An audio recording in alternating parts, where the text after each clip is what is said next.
Allahumma salli ala Sayyidina Muhammad wa asghiri zalimin bi zalimin.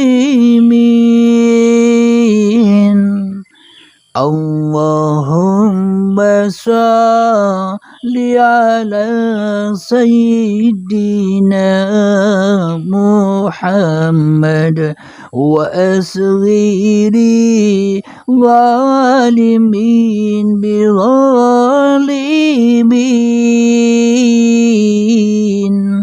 Wa akhrijna min bainihim salimin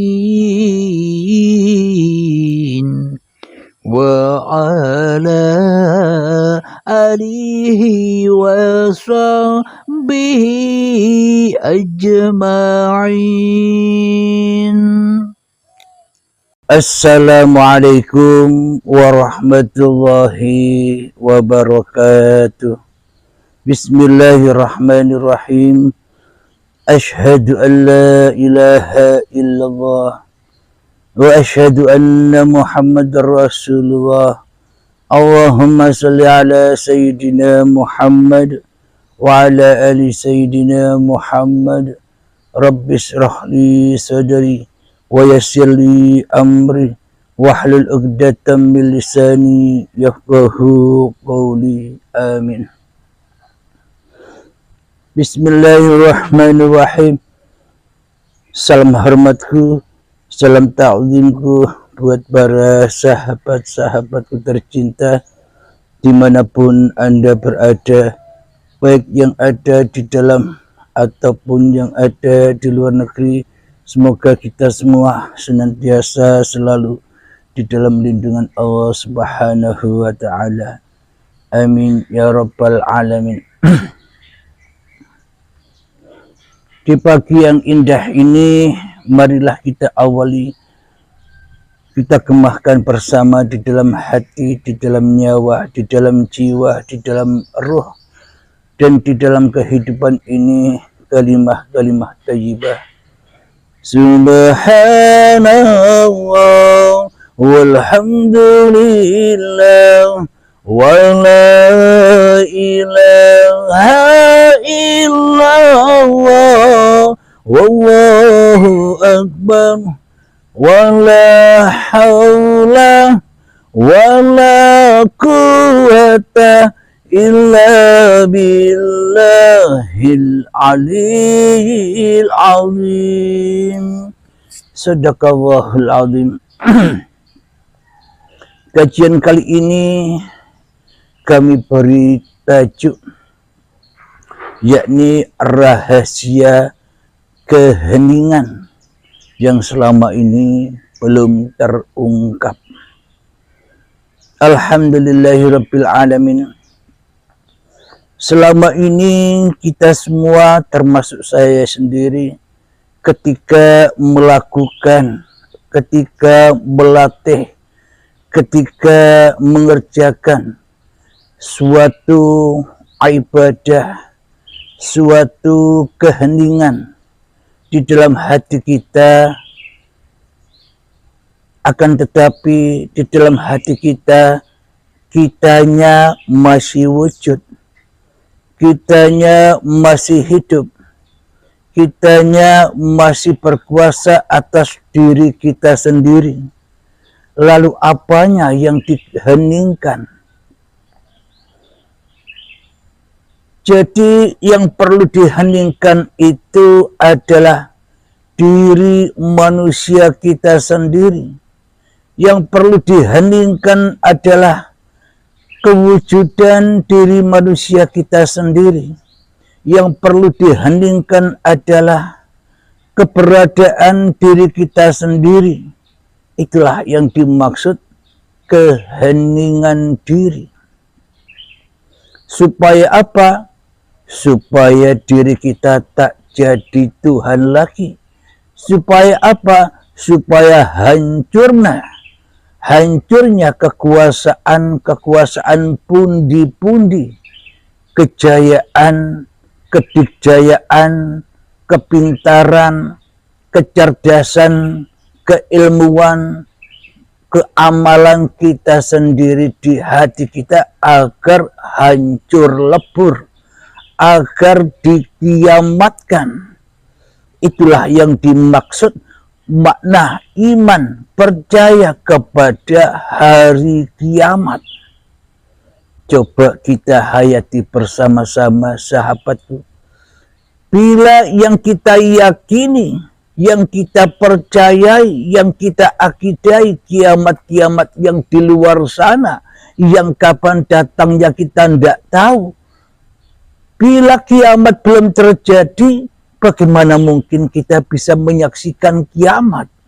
Bagaimana mungkin kita bisa percaya kepada kiamat? Wong kiamatnya belum ada, kiamatnya belum datang, kiamatnya belum berlaku. Jadi para nabi dan para rasul serta aulia Allah keyakinan atau akidah di dalam hatinya yakin, percaya kepada hari kiamat, beriman kepada hari kiamat, kiamat ya yang seperti ini. Kiamat menghening-heningkan dirinya di hatinya. Kiamat menenggelamkan dirinya di hatinya. Kiamat memati-matikan dirinya di hatinya. Mutu qoblal maut. Itulah yang dimaksud iman dan percaya kepada hari kiamat. Nyata kiamatnya. Bukan angan-angan, bukan imajinasi, bukan halusinasinya bayang-bayang iblis dan setan saja. Akan tetapi dengan kiamat itulah maka hancurlah alam semesta ini. Dengan kiamat itulah maka hancurlah iblis dan setan. Dengan kiamat ini maka hancurlah diri kita bersama iblis dan setan serta hawa nafsu kita yang selama ini merajai hati kita. Inilah yang dimaksud kiamat itu. Bukan kiamat-kiamat versi bioskop, akan tetapi kiamatnya versi hati. Karena yang dipandang Allah bukan bioskopnya. Karena yang dipandang Allah bukan laku-laku dohirianya. Akan tetapi yang dipandang Allah hanyalah laku-laku batiniahnya. Iman itu ada di hati. Islam itu ada di hati. Pasrah itu ada di hati. Keselamatan itu ada di hati. Bukan yang edo-edo ewai. Bukan yang halusinasi yang ada di luar diri kita yang selama ini kita mengunggul-unggulkan bioskop daripada filmnya. Kita mengunggul-unggulkan syariat daripada makrifatnya. Kita mengunggul-unggulkan diri kita sendiri daripada mengunggulkan Tuhan yang menciptakan diri kita selama ini. Alhamdulillahirrabbilalamin. Inilah keheningan rahasia yang belum terungkap, rahasia keheningan yang belum terungkap selama ini. Karena hal yang begini sangat disembunyikan oleh manusia-manusia yang pura-pura mengenal Allah. Oleh manusia-manusia yang edo-edoi mengenal Allah. Akan tetapi ilmunya Allah di sini untuk dibagi kepada hamba-hambanya. Ilmu Allah di sini dibagi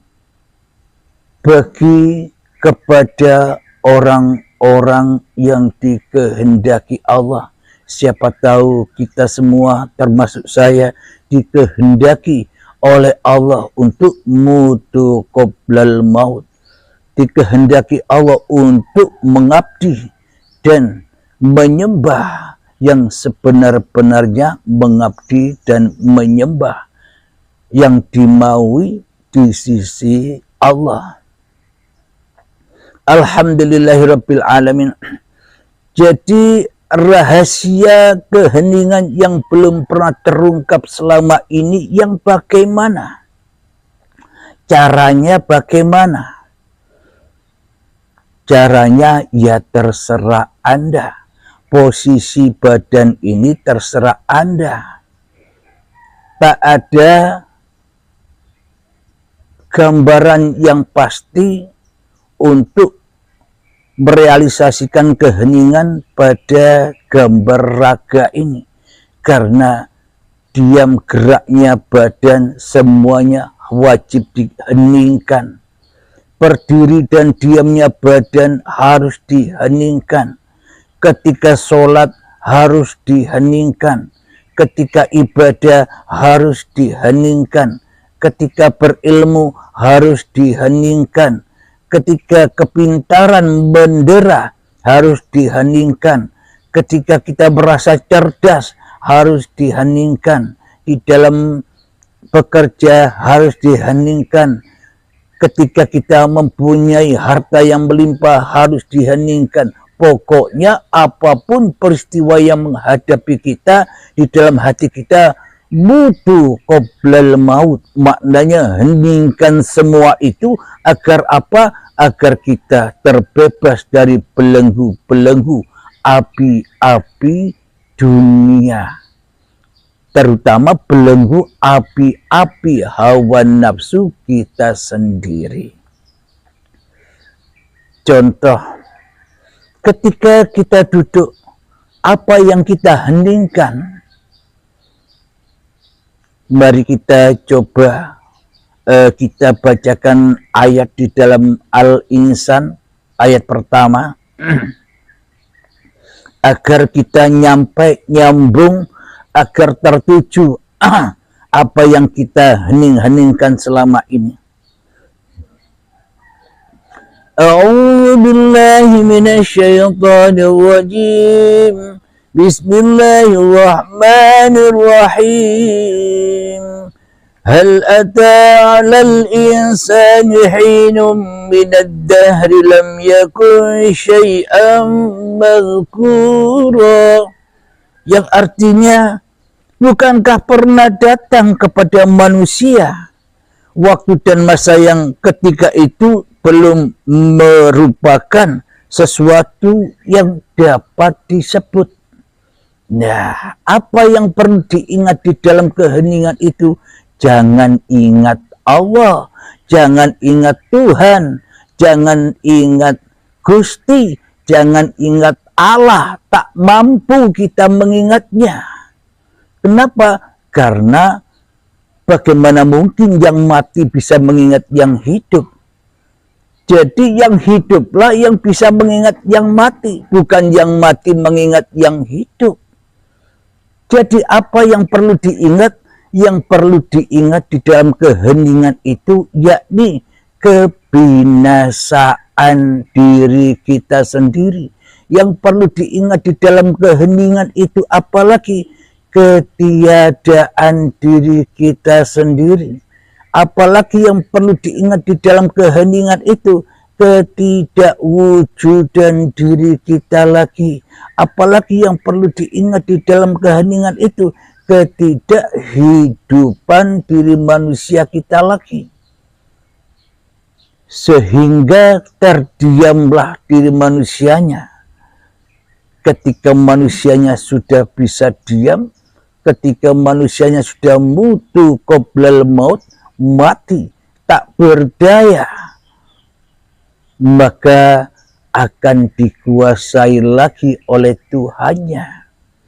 Jadi itu yang perlu kita ingat, ketiadaan diri kita, ketidakwujudan diri kita, ketidakhidupan diri kita, ketidakberdayaan diri kita, karena semuanya akan kembali kepada la haula wala quwata illa billah, maka akan teraplikasi sendiri la haula wala quwata illa billah oleh Allah sendiri. Bukan manusianya yang mengaplikasikan itu, tapi Allah lah yang mengaplikasikan itu semua. Dengan apa? Dengan diammu. Dengan apa? Dengan ketiadaanmu. Dengan apa? Dengan kematianmu di hatimu. Maka ketika kita sudah sampai titik nol, titik yang dituju, ketika kita sudah tak bisa apa-apa lagi, ketika kita tak bisa bersiapa-siapa lagi, maka di dalam surat Toha ayat yang ke-14, Bismillahirrahmanirrahim. Innani ana Allahu la ilaha illa ana fa'budni wa aqimis salata li dzikri, yang artinya sungguh aku ini Allah, tidak ada Tuhan selain aku, maka sembahlah aku dan laksanakanlah sholat, tegakkanlah sholat untuk selalu mengingat aku. Shadaqallahul azim. Jadi selama ini kita bayang-bayang kejadian kiamat yang di luar itu. Selama ini kan kita didongeng-dongengi oleh para guru-guru kita.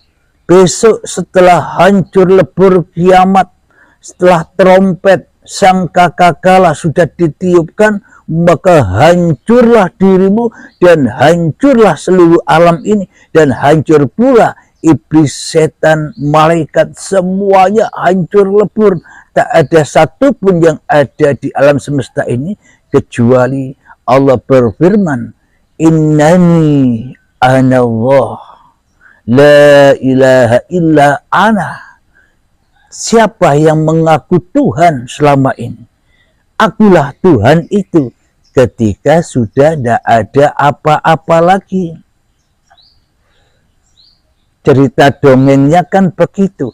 Tapi sesungguhnya itu semua ceritanya hati kita sendiri ketika kita sudah mencapai mutu qoblal maut, sudah mencapai pintu baiat.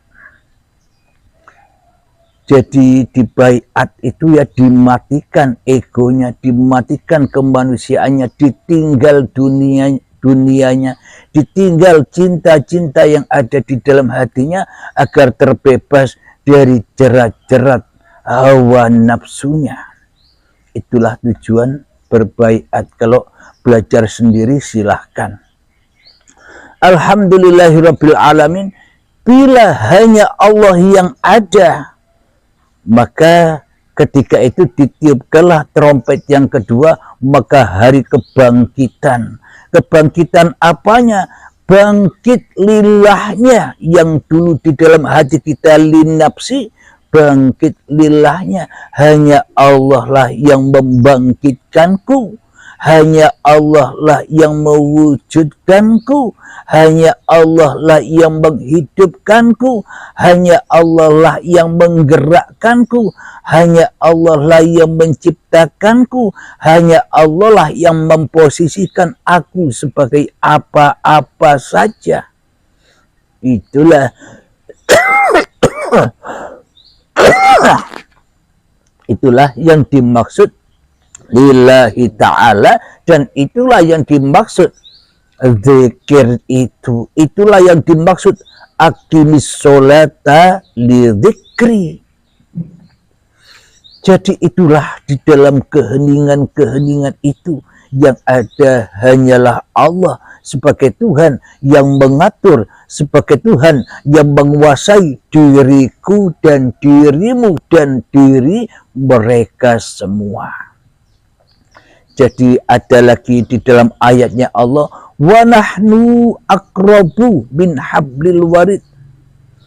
Jadi aku lebih dekat kepadamu daripada urat nadimu. Jadi di sini dikatakan bukan aku tapi kami. Apa maknanya? Allah berbicara di dalam Al-Quran, wa nahnu aqrabu ilaihi min hablil warid. Dan kami lebih dekat kepadamu daripada urat nadimu. Kami maknanya di sini, manusianya di dunia ini kan banyak sekali. Bukan satu orang, tapi banyak biliunan manusia. Maka dari itu Allah menggunakan kata kami, wa nahnu aqrabu ilaihi min hablil warid. Jadi kaminya Allah ini ahad. Jadi ilustrasinya bila dilogikakan seperti sang dalang yang menggerakkan ribuan wayang yang ada di hadapannya. Jadi wa nahnu aqrabu ilaihi min hablil warid. Jadi kata dalang bukan aku tapi kami. Kenapa kami? Karena akunya Allah yang memperjalankan semua makhluk yang ada di alam semesta ini.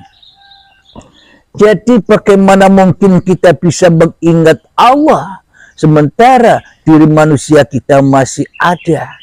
Tentunya bila diri manusia kita masih ada, tentunya bila diri manusia kita masih wujud, tentunya bila diri manusia kita masih hidup, tentunya bila diri manusia kita masih berkuasa atas hidup dan badan ini, selamanya kita takkan pernah bisa mengingat Allah kecuali hanya mengingat iblis dan setan, kecuali hanya mengingat hawa nafsu kita sendiri, kecuali hanya mengingat kewujudan awake dewe di dalam hatinya. Bila diri kita tak bisa mengingat Allah, maka seluruh ibadah, seluruh sholat, seluruh sholawatan, seluruh zikiran, seluruh bacaan Quran, hafalan Quran, seluruh tahajud kita, seluruh duha kita, seluruh doa-doa kita, kemana larinya?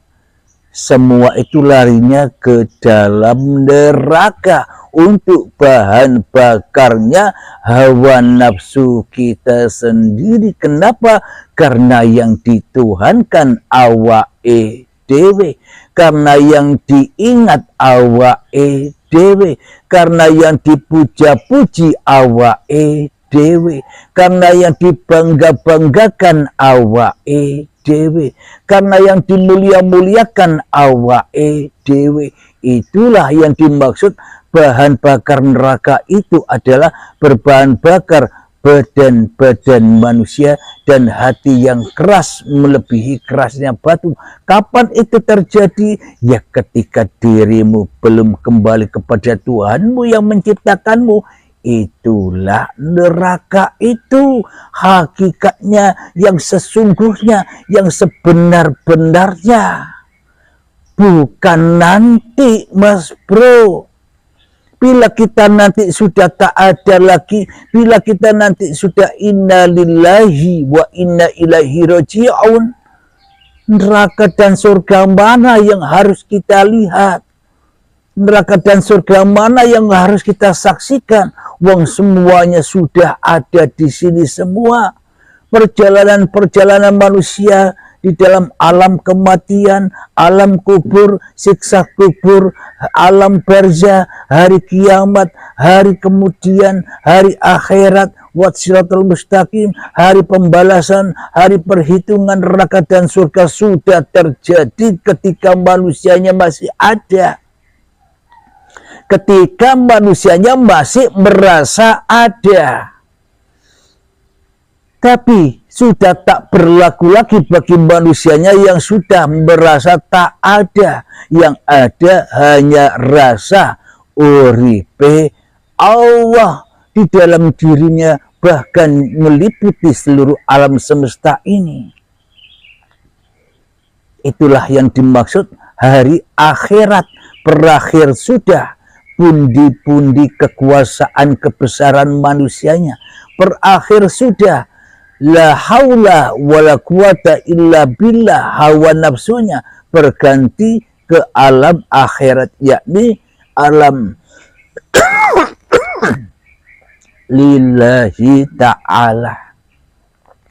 Jadi bila sudah sampai ke alam lillahi ta'ala yang sesungguh-sungguhnya, maka hancur leburlah alam semesta ini, hancur leburlah dosa-dosa yang kita miliki, hancur leburlah kebanggaan-kebanggaan yang kita banggakan, hancur leburlah kesucian, kemuliaan yang kita bangga-banggakan selama ini.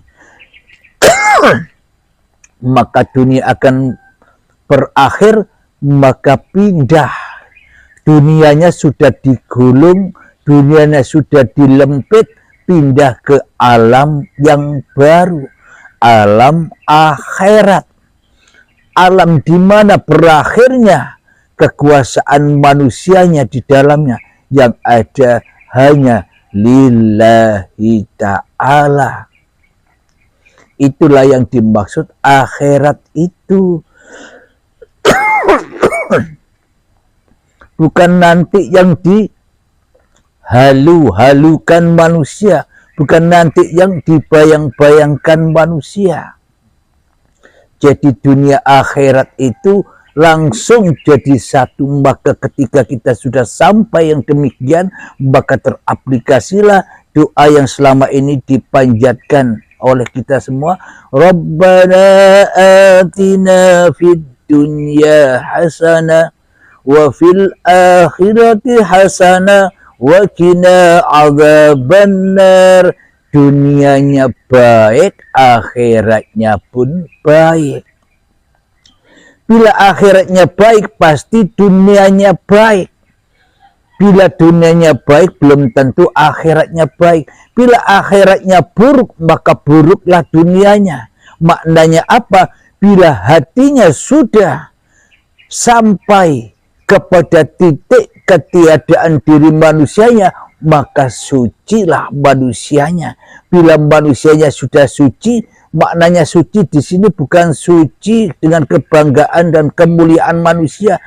Yang dimaksud suci di sini bukan masih ada manusianya, sudah tak ada manusianya lagi. Itulah yang dimaksud suci.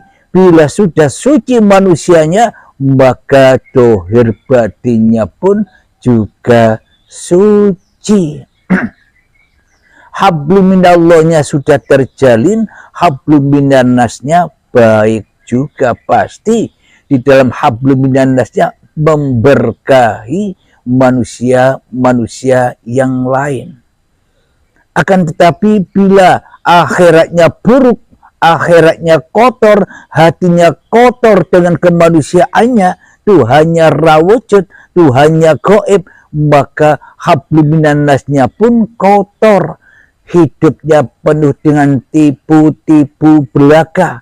Sholat menipu, ibadahnya menipu, kepintarannya menipu, kecerdasannya menipu, ilmunya menipu, amalnya menipu, kerjanya menipu, hartanya menipu, semuanya serba najis, serba tipuan. Kenapa? Karena terputus dari rahmatnya Allah. Alhamdulillahirabbil alamin. Inilah rahasia keheningan yang selama ini belum terungkap. Maka bila manusia merahasiakan ini, maka jadi rahasialah bagi manusia, karena diri manusianya masih jadi Tuhan. Tapi bila Allah lah yang mengajarkan kepada manusia, allamal insana ma lam ya'lam, Allah akan mengajarkan kepada manusia apa-apa yang belum diketahuinya. Siapa dia?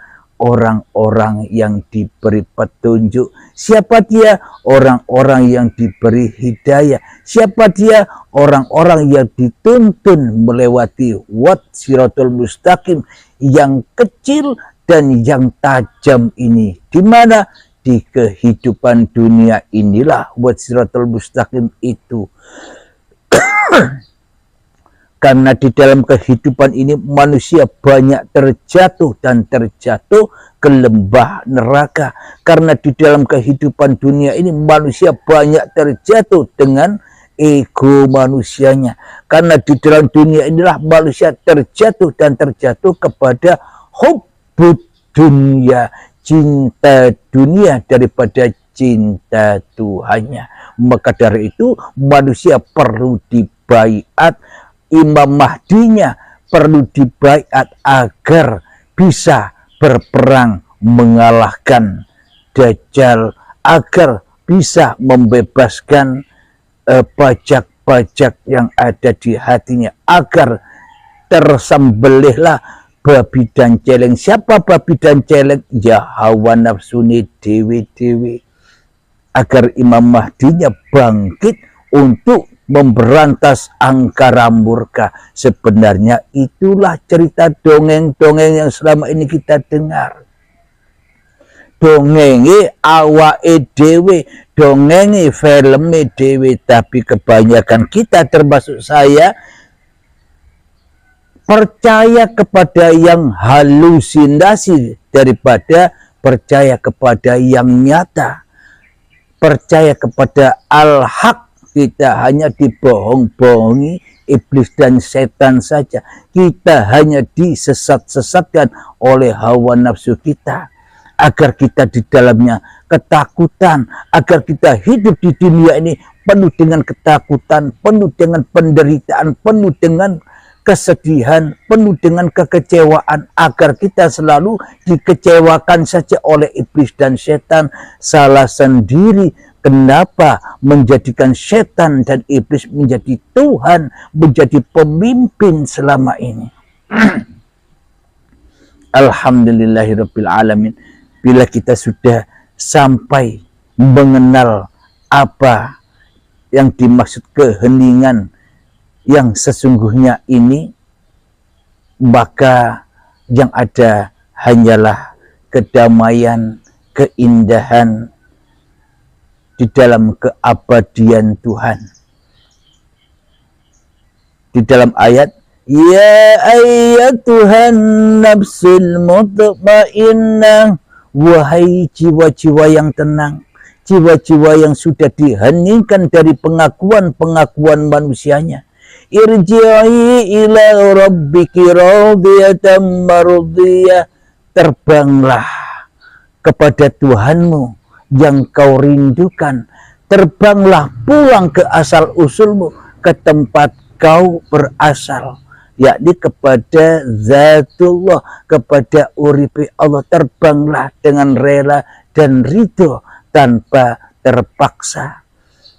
Fadkhuli fi ibadi, ketika kau sudah pulang kepada singgasanaku di hatimu, innani anallah, maka engkau sudah lulus sebagai hamba-hambaku yang mengabdi. Engkau sudah lulus dari hamba-hambaku yang sudah lulus di dalam pengembaraan dunia ini, sudah lulus jadi manusia, sudah kembalilah kepadaku. Wadkhuli jannati, itulah surga Allah itu. Bukan surga-surginya Dajjal, bukan surga-surginya setan yang kita damba, yang kita harap selama ini. Kan surga-surginya Dajjal, iblis dan setan. Kenapa? Karena kita tidak mau dibaiat. Dibaiat siapa? Dibaiat Dajjal. Bagi orang-orang yang tidak mau mengikuti Dajjal kan digergaji 3 kali. Dibaiat. Maknanya kita lebih memilih Allah sebagai Tuhan kita daripada Dajjal, daripada hawa nafsu kita sendiri. Apa yang digergaji, apa yang diputus, harta-hartamu diputus, ditinggalkan. Ketika kita sudah berhasil meninggalkan harta-harta dan keinginan serta amal, kecerdasan, ilmu yang kita miliki sudah dihempaskan, maka ditanya lagi oleh Dajjal, ayo, tidak kapok? Kalau tidak kapok, tak sembelih lagi, tak gergaji lagi. Digergajilah badannya. Dan yang ketiga, digergajilah hidupnya oleh Dajjal. Maknanya dibaiat oleh Dajjal. Setelah berhasil dibaiat oleh Dajjal, karena kita tidak mau masuk ke dalam surganya Dajjal, maka roh kita terbang kepada Ruhullah. Di dalam syariatnya kita masuk nerakanya Dajjal, tapi hakikatnya kita masuk surganya Allah. Akan tetapi bila yang kita idam-idamkan surganya Dajjal, maka hakikatnya kita sudah masuk nerakanya Allah, yang mana apa yang kita harap-harapkan, apa yang kita cinta-cintai di dunia ini hanyalah membakar dan menyiksa hati kita saja. Karena itulah semua apa yang kita cintai, itulah fitnah-fitnah yang menghalang-halangi kita terbang kepada Allah. Semoga saya pribadi dan semoga kita semua senantiasa diberi petunjuk oleh Allah untuk melaksanakan itu semua. Amin amin ya rabbal alamin. Alhamdulillahirabbil alamin. Sebelum kita akhiri, marilah kita kembangkan sholawat dolimin taf'ul bala.